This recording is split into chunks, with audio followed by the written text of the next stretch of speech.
What up, everybody?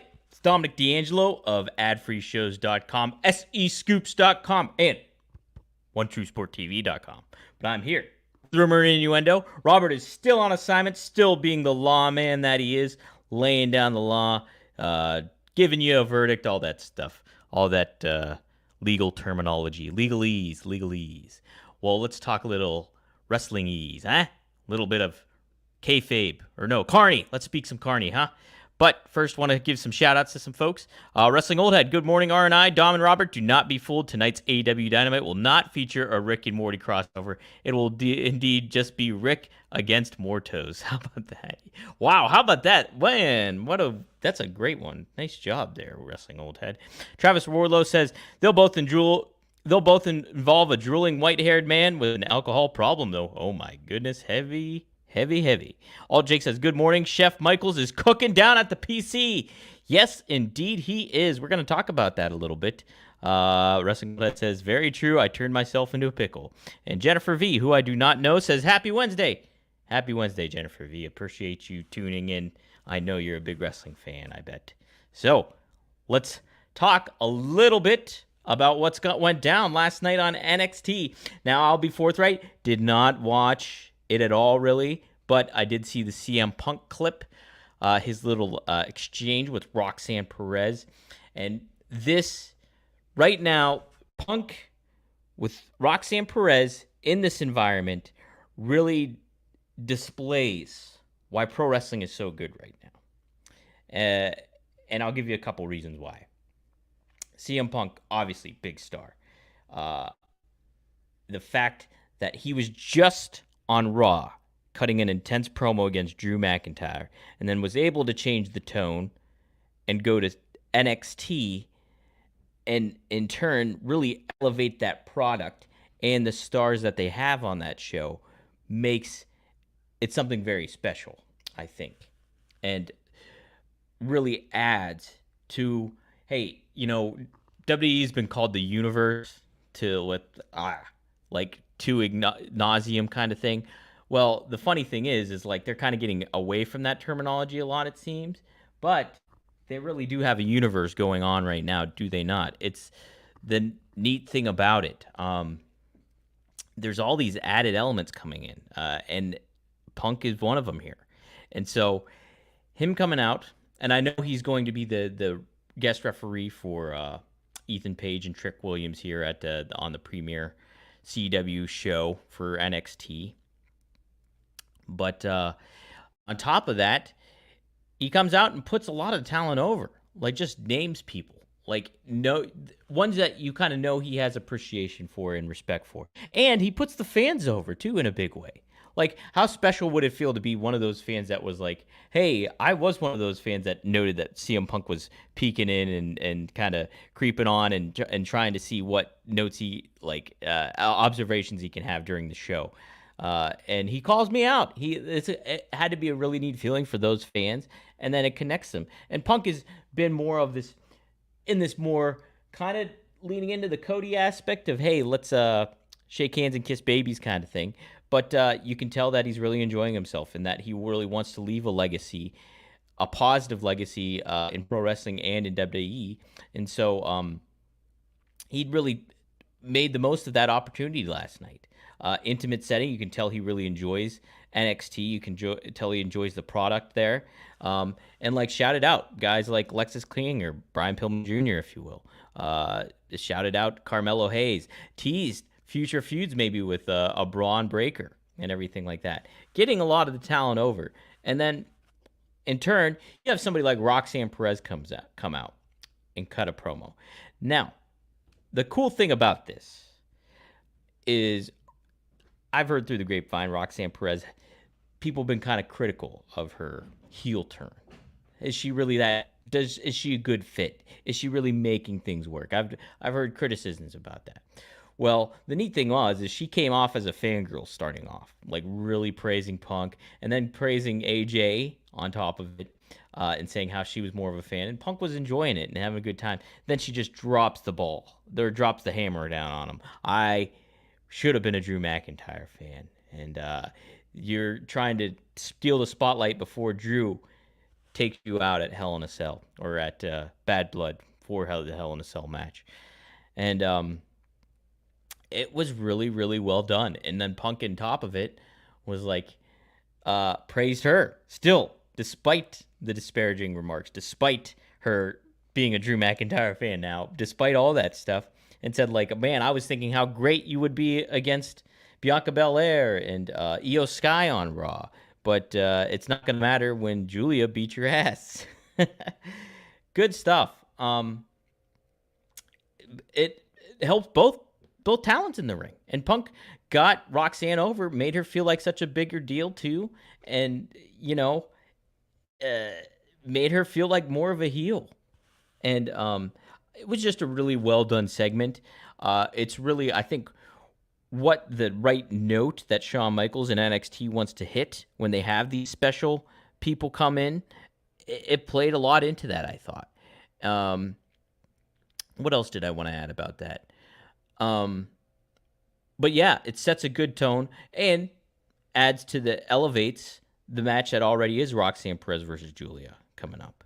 So that'll be very neat to see. And then obviously they had Punk get inserted in the Trick Williams and Ethan Page thing. So his mark was left on there before October 1st. So it was cool to see. It speaks to the passion of Punk, speaks to where his head is at when it comes to what he likes about NXT and maybe his future in WWE after maybe he wanes down his in-ring career. And really, hey, I want to be a part of this. And it's really, really, it's a neat aspect. So really cool segment, I thought. Another cool segment. Last week, Alex Hammerstone made his NXT debut as the enforcer for Tony D'Angelo, my family, and took on Obafemi in a losing effort. But after the fact, I talked about how much star power, star value that Hammerstone has. And, went into detail about the dynasty and MLW, his time in MLW as the world champion and the face of the company and going up against Jacob Fatu for that title and stuff like that. And just the value that he could add to the product and stuff like that.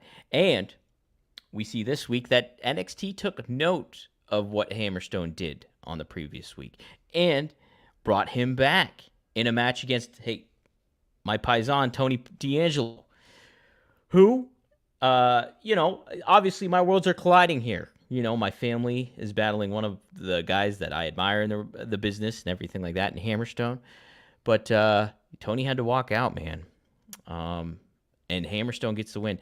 But you know what? It speaks to what they think of somebody like Hammerstone. Hey, he was good. Let's bring him back. Let's get him involved a little bit more. So really, really neat to see that.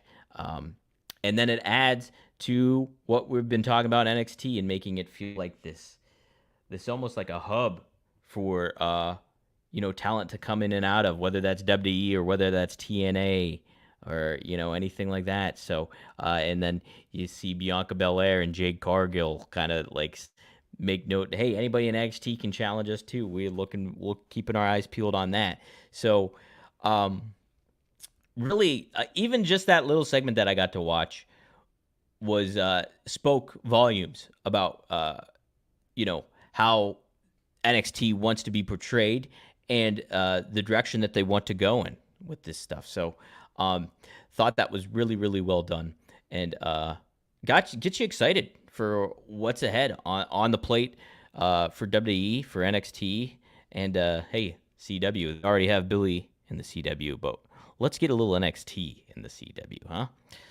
Let's look at a couple comments here. Hello to Devin, who joined us. Let's see. Wrestling Old Head says, I always thought Roxanne should be what brings AJ Lee back to the WWE, even if it's a one-off. That would be interesting. Certainly shouldn't rule that out, huh? Definitely shouldn't rule that out. Wasn't AJ kind of training in the ring a couple months ago or something like that? Jeroy J says, no idea why Punk is a referee unless it's the start of his learning tree gimmick. Well, I mean, he just adds star power. You want to make it feel like a big deal, and it's on the CW, so you put him in that world title or the NXT title match. It makes just elevates the whole thing. Um, let's see. But yeah, they wanted to give Hammerstone his win back. I would have preferred him beating Tony D, or if you didn't want him to lose, have him run through stacks at a minimum. Maybe we'll see something like that to an effect. But hey, I think it evens out the scales. I think it notes that, hey, yeah, Hammerstone is somebody that is a star for TNA. Maybe could be a star for NXT too down the line. So I think that was a good reaffirming moment that they had. Yeah, you want to. I think that you want to protect your own stars too. But hey, getting Hammer over, I think that speaks volumes to what they think of Hammerstone, and whether that's TNA or NXT or both. So pretty cool stuff.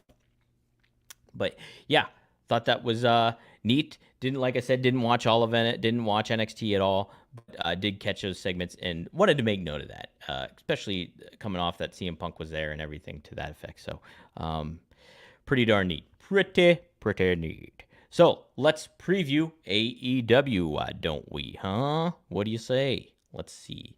So on tap tonight, we have the Young Bucks and Okada going up against Will Ospreay and Kyle Fletcher and Takeshita. I think I said it right. Takeshita. I think I said it right. Dang it! Why was it? That's such a brain fart. I used to nail it all the time, and now I can't say it. It's in my. It's like a brain fart here. I can't get it out.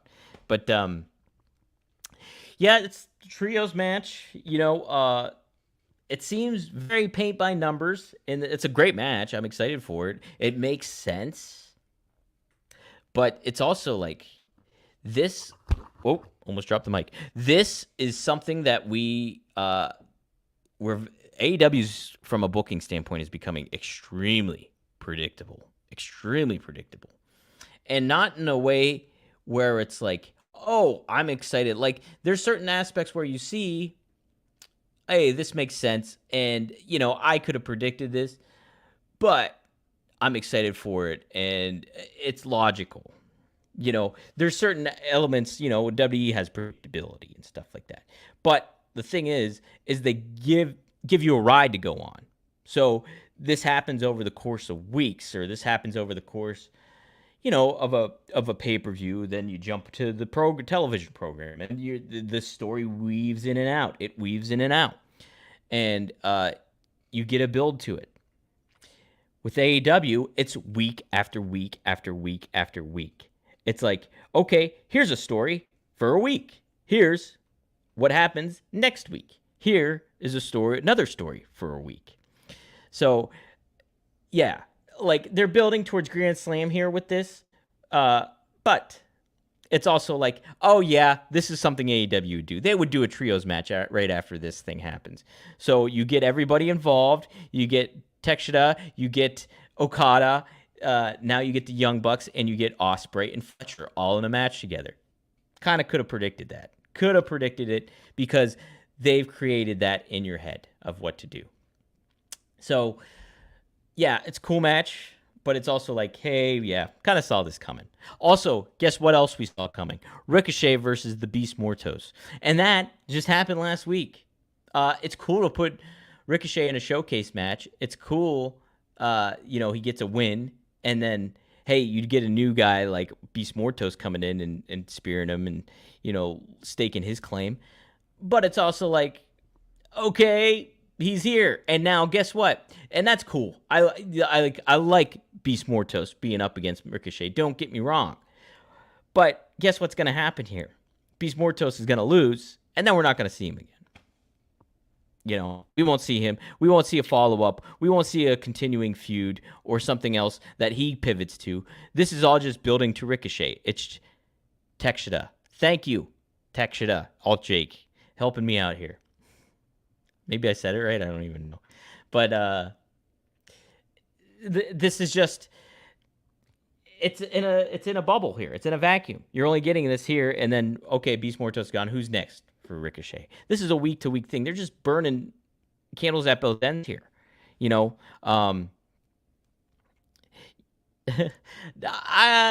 necessarily Gerard J. Predictable isn't bad as long as Triple H does it. Like, this is more so like they tell a story with this. When it comes to WWE, you see this happen over long term. When AEW does it, it's a short term thing. It's like here to here. It's next week to next week. It's even Collision to Dynamite. And that also brings me to the next match. Orange Cassidy versus Chris Jericho. Obviously, they've been building a feud for a while. But if you wanted to continue this feud, if you wanted to get all the intricacies of what they're doing, because we saw on last week's Dynamite was that Orange Cassidy dumped loose change onto Jericho's blue Bentley. And we're like, okay, there you go. But then here, Orange Cassidy gets attacked by Jericho on Collision. And then we move to, hey, we have a match now. So it's very like boilerplate, put it under the heat lamp, like fast food restaurant kind of wrestling here we got going on. Well, WWE's kind of wine and dining you when it comes to their storytelling. It's like you're getting your fill of people. And then when they go away, when somebody loses this feud, like I'm going to use an example here, like Ilya Dragunov, for example. So he's been going, we're so used to him wrestling Braun Breaker and being in this Intercontinental title mix here, going up against, Jey Uso and Pete Dunne and, there was somebody else in that match. Either way, we're used to seeing Ilya Dragunov in this mix here. Well, okay, he's kind of not factored into the role of all of this. He's not in the Intercontinental title picture. But we still get a little exchange with him on this week's Raw, where there's another added element. You see him going in a different direction, feuding with another heel. So when it comes to AEW, it's just, okay, there's one person we're putting the focus on. Here's somebody that we can line up, whether that's a Lance Archer or Beast Mortos, or, hey, I'll touch upon that in a second. But there'll be another person. And then, boom, they're gone. Okay, you did your job. We'll see you later. But let's keep continuing with Ricochet and all that stuff. So it's, yeah, predictable is good when it's logical. Tony hasn't ever been logical. Well, I do agree to an extent. He's like, logic is not very tuned in right now. Now, there's some things that Tony has done a good job with, but it's also in the same aspect of, hey, take us along for a ride here. Don't just give us this quick match that might be intriguing. Like, okay, we saw Beast Mortos spear him. What's been the follow-up with that? We haven't seen Ricochet cut a promo on Beast Mortos. We haven't seen why Beast Mortos' intention was. Granted, he can't talk because he's a bull, but I mean, it's just like have somebody talk for him. Give him a, oh my God, I'll make the joke. Give him a matador to help out, or something like that. It's just take us along for a better ride. You know what I mean? Hey, I ate that Big Mac. I ate those fries. Now I'm hungry again, and I kind of don't feel as good. Whereas, like, WE has wine and dined you with some storylines and stuff. Yeah, sure, it's predictable. Yeah, I've had that steak before, but I want it again because it's so good. Help me out here.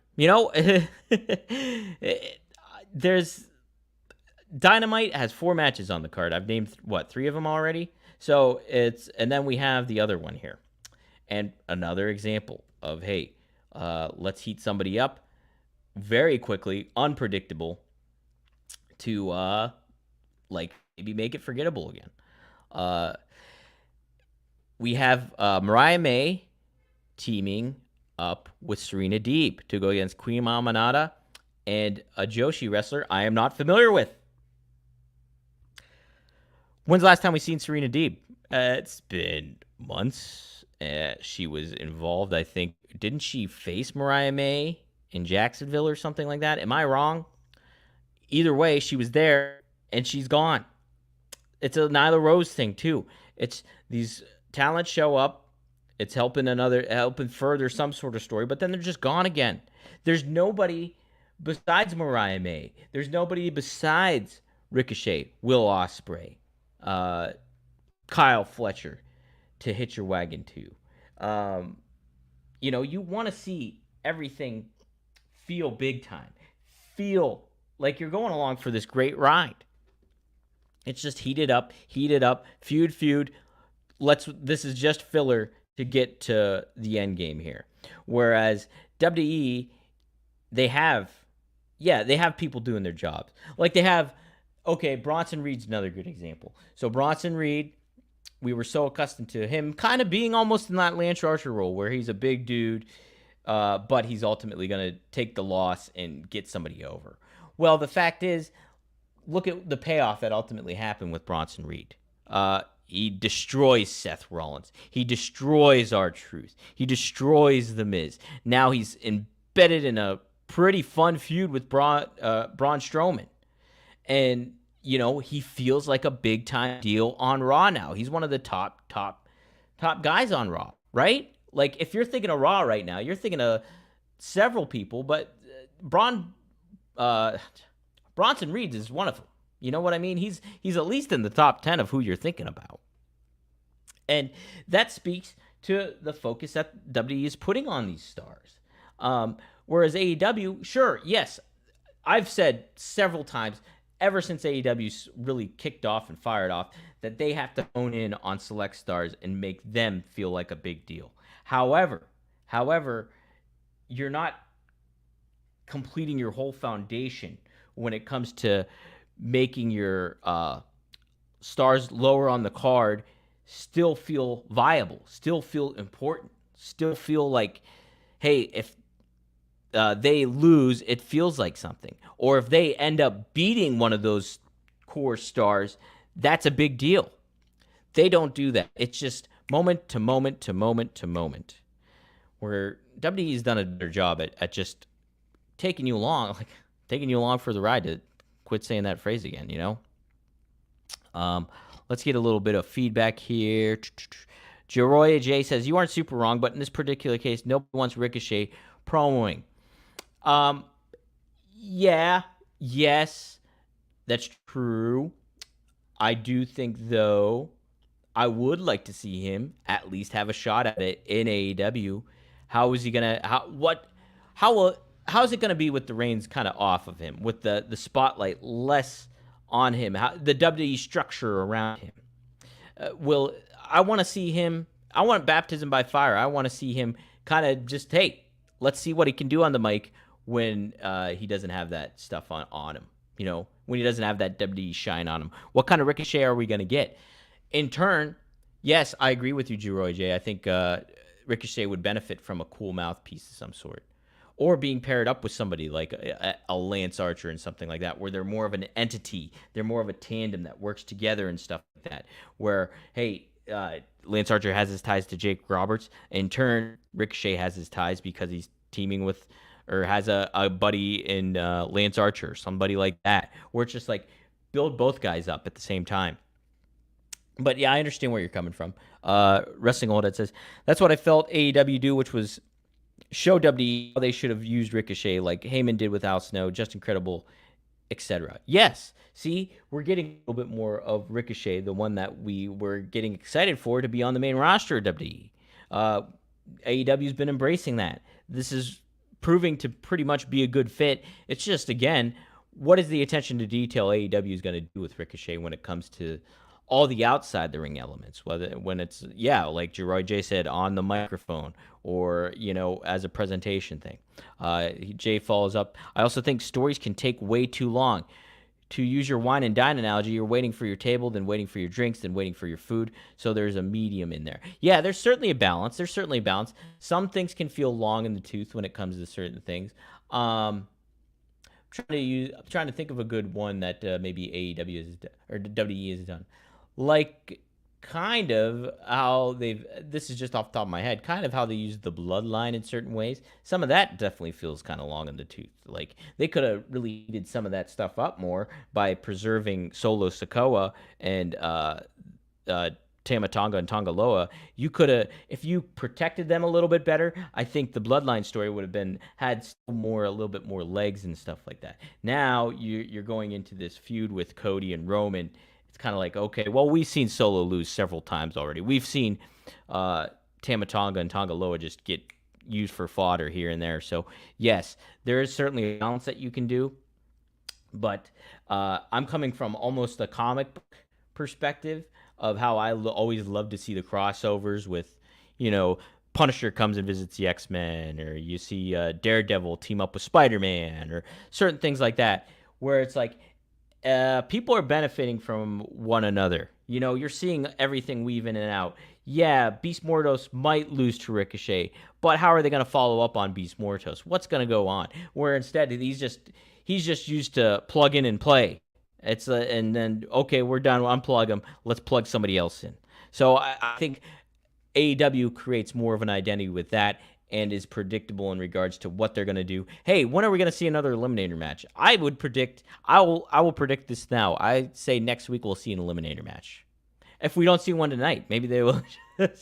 They haven't announced an eliminator match yet, but I predict at least once every week, every other week, we'll see an eliminator match go down. So, Wrestling Old Head. Maybe Ricochet isn't good with following the script, but is better off on the cuff. Let him go out there and spit. And if he Leo Rushes himself, throw the pre-tape promo on him for a while. Exactly. Magnum TA has put over Ricochet really good and has said how much that he is smart to the business when it comes to from an in-ring perspective even, and like what he's able to do. So he sees a lot of star power in somebody like Ricochet. Put him up against Will Ospreay from a personality and everything like that standpoint. So, you know, I think there might be something we haven't got to see really from Ricochet yet.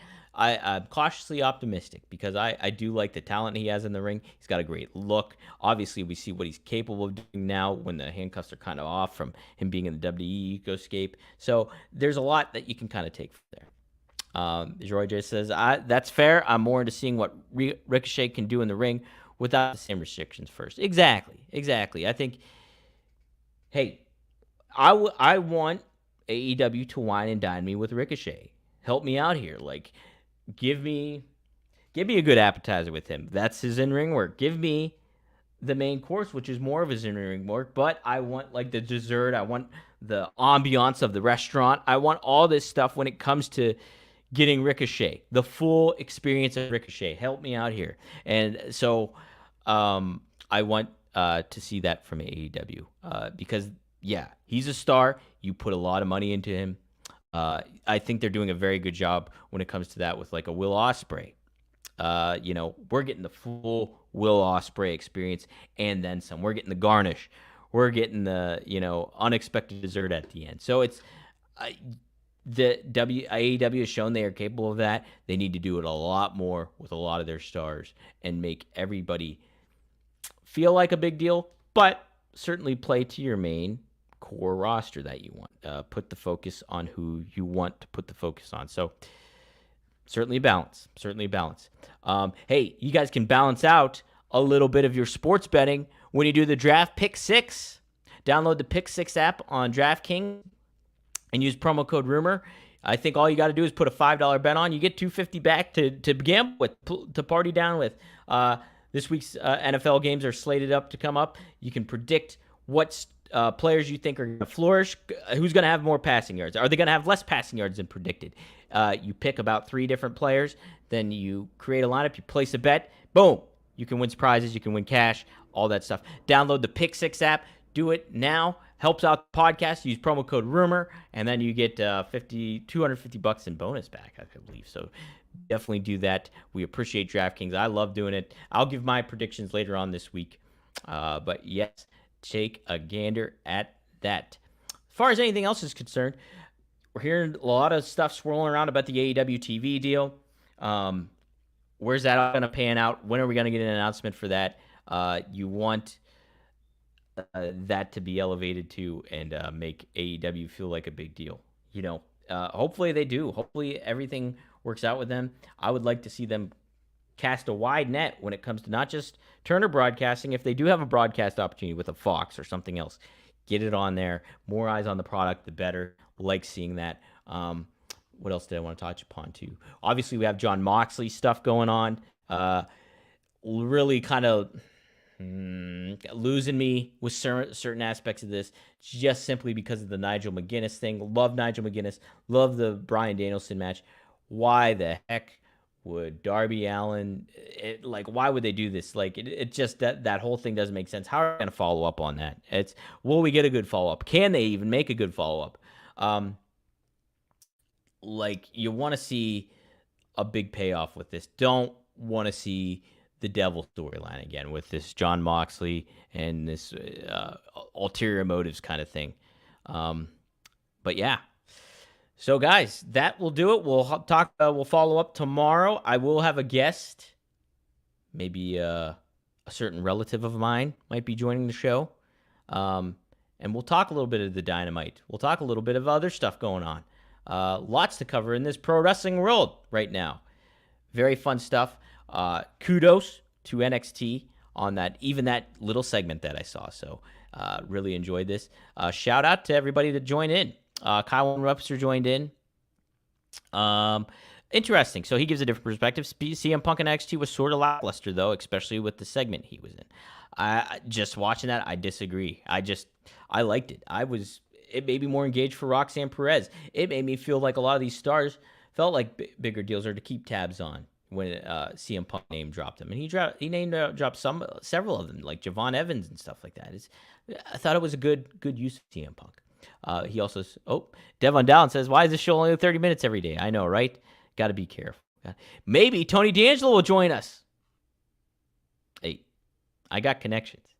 But Kywin also says, hopefully AW gets more TV deals. All right. Yes. No swearing, guys. Please keep your mouths clean. Let's try to use a little decorum here, especially if you're around fellow wrestling fans. Let's present ourselves in a fine way, right? Let's button up a little bit. Put on some deodorant. I'm not saying you guys don't do that. I'm just leaning into the stereotypes. Put on some deodorant, shave that neck beard, look real spiffy, huh? Why not? I got to do the same too, You got to dot your I's and cross your T's, so to speak. But we'll do that tomorrow too, on Thursday. Rumor and Innuendo. Be sure to check out an upcoming episode of Working Stiff with Robert Carpus and Scott Chaplin. I almost said Scott Damore. I'm all over the place today. So a new episode be dropping later this week. They'll be covering Dynamite, I'm sure, the Dynamite. And then on top of that, hey, check out One of a Kind with RVD. Go to rvdtv.com. Like, subscribe, share, get the word out. I just posted a clip on social media about RVD talking about his time with Cody Rhodes. There's a clip of that up on rvdtv.com. Really, really fun stuff. Rob, one of my favorite episodes we got to do was this past week. So we dive into a lot of cool stuff. Rob teaches you how to breathe and how Randy Orton breathes. So breathe, and check out rvdtv.com. Also, join me tomorrow on OneTrueSportTV.com and 4HorsemanNetwork.com for a live episode. Oh, no, it won't be tomorrow. It'll be probably Friday. Thankfully, I remember that. Greg Gagne has a little previous obligation he's got to think about. So join me maybe Friday. 4HorsemanNetworkTV.com. Check out all the stuff on, or 4HorsemanNetwork.com. That's all Arn Anderson stuff. All right, guys. We'll chat a little bit more tomorrow on this, right? Okay. Hey, best of luck in your future endeavors. And hey, will Roxanne Perez defeat Julia? CM Punk doesn't think so. See you tomorrow.